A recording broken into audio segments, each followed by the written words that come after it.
this is Erika of the Knit Kind podcast and Grapefruit and Gardenia Designs. I'm going to talk a little bit about my Amplify cowl and hat coming out this week. So this particular version is the prototype that I did in Morehouse Farm Merino. And as you know, I have been working, if you've watched me or followed me, I have been working to do a lot of my designs in a farm yarn and in a more broadly available yarn. So I have 2 samples and 2 recommended yarns for this pattern. And the second is the Malabrigo Caprino. And I'm going to tell you a little bit about the similarities and the differences between the 2 yarns, and then also some tips about the pattern in general, because as is always the case with testers make every pattern better. And they don't necessarily make it better only by catching a mistake or a stitch count that's off. They make it better with the feedback that they give, the tests that they make in different yarns, and just talking about their overall experience based on anything from their level of knitting. And by level, you know, that's very subjective. Some people have knit for many years and never done certain techniques. Other people have knit for a much shorter time and tried every technique under the sun. So that is why testing is important, even when you're confident that the numbers in your pattern are correct. And so here's the first thing I want to talk about with this cowl.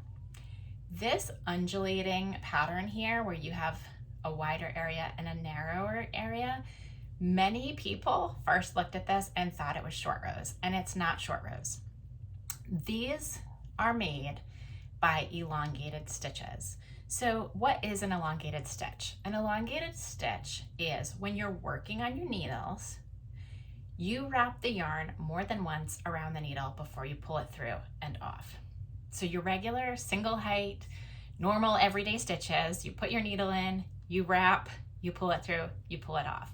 And in an elongated stitch, you may wrap it twice, you may wrap it 3 times, because a lot of times what you'll see is patterns where you wrap it, and my Mending Fences cowl did this. You wrap it and then later you slip it. And in those cases, you're slipping it over other stitches so that you're creating 2 layers of stitches in a pattern. That is also not what this is. This is just simply, you're working one color at a time and you're doing stripes really, but you're making sections where your stitches have double height and sections where it has single height, and it gives you this effect. And depending on what yarn you use, and this is part of talking about different yarn choices, you may have more or less of this undulation, and then depending on how you block it. And then depending on the fibers that you chose, how it holds the block. So there are a few different things at play with this. And I would say that yarn choice is important, but it's not restrictive. So it's not that you have to knit it in one of these 2 recommended yarns. It's that these are 2 that I have used where you can see the results, and then you can look at things that the testers have used and what their results are, and you can see similarities and differences. You don't necessarily need to swatch, you can just get started, because it's an accessory that starts in a small area that can just become your swatch. And just be willing to pull it out if it's not what you want early on before you make the whole thing. Okay, so let's jump into showing you this. Here, you can see these double height and single height stitches. And if I pull them this way, it's going to straighten out more. And if I pull them this way, it's going to make them wavier. And so as you're knitting and when you're looking at your gauge, what you'll see is these smaller stitches are going to be more like what you would expect to get with that yarn if you were knitting a garment at a recommended gauge for the yarn. What you're seeing in these double ones, some people might call loose, sloppy, messy. Well, if you were knitting a whole garment that way, that was not intended to look like a bathing suit cover-up or one of the sweaters that you knit at a much larger gauge and often hold a mohair or, you know, something double with it, yes, you might classify it as that. But if you're knitting a pattern that is meant to use it, you need that in order to have these different height stitches. And so this is knit on what might be considered a smaller needle for the yarn you're using, because you want the regular height stitches to be not tight and crowded, but snugged up to each other. And that way, even your longer elongated stitches will not be too loose. And so the recommended needle, I think, for, depending on what yarn you're using, that I suggest is a 3 or a 4. But of course, what's most important is that you're getting gauge and or a fabric that you like. So that's just a little bit about when you start this. Don't panic.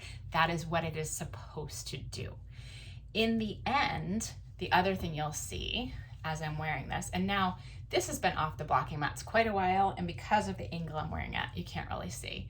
But along the edge, when you block it, I have you pin it out in a way that looks almost like a scalloped edge. I don't expect that block to hold and create a very scalloped edge for the piece. But what it does when you do that, there's two things that it does. Because there's an I-cord bind off, you don't want it to roll. And by pinning it out that way, it gives it just enough of a tug. See how even when I pull down, so that it doesn't want to roll as much, it just gets pinned out. And the other thing pinning it out that way does is to kind of pull down some of these columns in every other area, so that it gives those elongated stitches a little bit of an extra tug. So same thing there, there's a note in the pattern, but don't expect you're gonna have an edge that really looks like this, that looks like something like more of a picot edge or something in the end. It's just to help finish your fabric in a way to give you an edge that lies nicely when you wear it. Another thing that I wanted to mention is the seam in the back, which is quite short. The way that we wrote the pattern, and I say we because I did my prototype, made a few tweaks, and worked with my tech editor. And what we did is we went through and tweaked the math a little bit so that it would be easier for both sizes to, doesn't have to be perfect, but to align these stripes in the back. And that's just kind of a neat effect. You don't have to have it be perfect if you don't want. But if you kind of care about that visual, then when you seam it in the back, it's written in such a way that you can align the stripes in the back of the neck. So if that's something that that you really like, or you really want to have happen, and you have a little bit more control over how your pattern comes out, that will work for you in the end when you go to seam it in both sizes. And I did think about putting a button here to close it, or a few buttons to close it, and then giving people the option. But in the end, I preferred it seamed. So it's always user's choice. You can do what you like. There's a selvage edge along there, but I did decide to seam it up the back. So the two different yarn choices that I recommend, they have a lot of similarities and they have differences. The Morehouse Farm Merino, and I'll show you the Amplify beanie. Now this beanie is a little bit shorter than the final pattern has been written, and that is just because I wanted to make sure I had enough yarn to finish it, and I had more than enough. So it features, now this is not stranded color work, nor is it mosaic. This is just stripes. This is stranded color work in this, well, actually in the whole beanie because of the lace stitch. And so there's some knits and pearls to give it some texture here. And I think I am in love with every single tester version. They all made such beautiful choices. So I'll show you this one on, but like I said, keep in mind this one's shorter than the final version. And what I like is doing a set together that's not completely matchy-matchy, but really complements each other in a way that you can wear them together, you can wear them separate, and they look nice. You maximize your yarn usage, which is always important to me, especially when I recommend yarns that are a little bit of an investment for some people sometimes. And I've talked about this before, but the merino from Morehouse is incredibly light and soft. And this is a sport weight. And I think it's even a light sport weight. I got 2 skeins. So I had 1 skein of each color, and I have some left over from doing the beanie and the cowl. And that will depend on what size. I do knit the smaller size of the cowl, but as you can see on me, it's plenty generous. And the hat, you could even get a bigger hat out of it than this one. And so it has a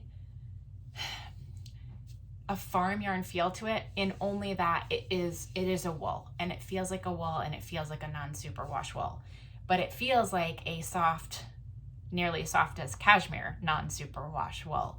So I was really pleased. Oops, I put this on her backwards. I was really pleased to work with this. This was the first time that I had worked with it. To highlight another farm, this particular farm is in New York State, and I believe it was in 1987 that they imported merinos with an objective of bringing the merino breed back to New England. I often try to focus on non-merino breeds because we know and have many merinos available, but there's not a ton of domestic merinos that are still bred locally, that are bred, it's not necessarily well suited to a lot of the areas I get my wool. So Vermont, New Hampshire, Massachusetts, it is not necessarily, and I don't want to speak to all the details, I'm not a farmer or shepherd, but it is not necessarily as well suited to our climate as some others, based on traits for, hooves, for example, and the type of ground and level of precipitation and other things that we have. So this is a unique opportunity to highlight a breed specific, somewhat local to my region yarn that I don't usually use, but that I think a lot of people who maybe are not ready or not a good fit for their skin to go full into some of the breeds I do talk about, for you to use a local breed specific farm yarn. And so I think that's a nice thing. Not to mention that I have talked before about how variegated, dyed farm yarns are fairly rare. I'm seeing them more, but I look for them a lot. And so having one that also has these really, really beautiful colorways. This one is called Monet's Garden. I did get it at Rhinebeck this year, and there was quite a bit of it. I don't think that particular one's on the website right now, but there are a lot of really beautiful other ones with blues and greens and pinks and purples. So I'll be really curious to see if anybody knits it up in one of the other colorways. And then the Malabrigo, Malabrigo is a South American brand. It is a family-owned business, and they source most of their wool from Uruguay and have it processed in Peru, I believe, is where all of their processing is now being done. This particular one is a blend of 80% fine wool and 20% cashmere. And so what's similar is soft, incredibly, incredibly, incredibly soft. So both of them, I would say, this one is not superwash. I misspoke a couple episodes ago when I was talking about it. It is a hand wash yarn. Both incredibly soft, luxurious yarns, one being slightly farmier, one being having the feel more of a superwash wool, even though it's not, because it is so smooth and soft, and that is the cashmere, I'm sure, as well as the super fine wool. Malabrigo does hand dye their yarn, and they have a gorgeous and extensive color palette. So here, where I'm highlighting this sort of rainbow color that just caught my eye and was so, so fun to work with and is so uplifting to wear, Malabrigo has many more choices of different colors of yarn. So just depending on what you're looking for, I would recommend seeking either of these out or another comparable yarn. For this one, you might look at something, if you want something that's on the farmier side and still soft, you might look at something like a Juniper Moon Farm Patagonia. I don't have a whole list of alternative yarns for this, but I'm happy to start to put one together. Sport weight yarns, North Bay Fiber makes a really nice sport weight. And so there's a lot of different ones, but I do think part of the fun of this pattern is using the variegated colorway with it. So you might want to take that into consideration. And you can just see. It's just a really fun, easy, simple, quick, lightweight, wear it all day, a little bit of warmth, but more like a light, cozy warmth between the sport weight and the luxury soft yarns. So I think those were the primary things that I wanted to mention about them. Drape is nice. This one, I guess you could call it drapey, but this one's like more gonna hold its structure when you put it on. And this one has a little bit more drape to it, I would say. And then depending, you might wanna play around with your needle size a little bit and just be sure that you're getting a fabric that you like with both of them. But I've worn them both, enjoyed wearing them both, and I'm excited to share them with you. Same thing with the cowl. I had fewer testers because I only had 2 sizes. The hat has 5 sizes, so it's basically toddler through extra large adult. And also, if you find yourself in between, it is okay to have a gauge that's slightly different as long as you do the math and you know what circumference you're gonna get, be it for the cowl or for the hat. So I think gauge is important. I think especially when you're doing a sweater, you wanna make sure something's gonna fit. Obviously you do when you're doing accessories too, but know that there's room there to know what your gauge is, and fabric is stretchy. And so with these accessories, if you're a little bit over, a little bit under, just do the math and make sure it's still going to fit you in a comfortable way. You can always adjust your brim to be a little bit tighter or looser, any of those things. So there are a couple other tips in the patterns, and both have been tested and everything came out well, and I got great feedback from testers about different things to put in.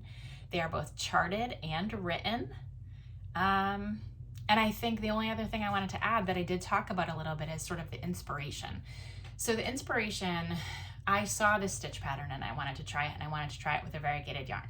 Because as I've talked about in some other podcasts, I think that elongated stitches can look really neat with variegated yarns and kind of do something with them that is playful without being over the top. So, when you look at this, right, there's just a little bit more visual interest going on there because of the variegated colors.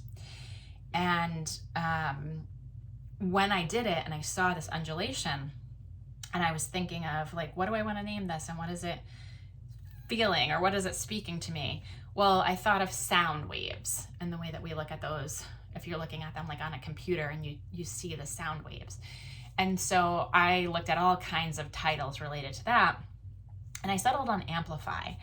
And when I did, I started thinking about the hat design. So the cowl came first. I knew I wanted to design a cowl in this shape. I've always loved them, and they've become very popular lately. So it was a combination of things. So I decided to name it Amplify Cowl.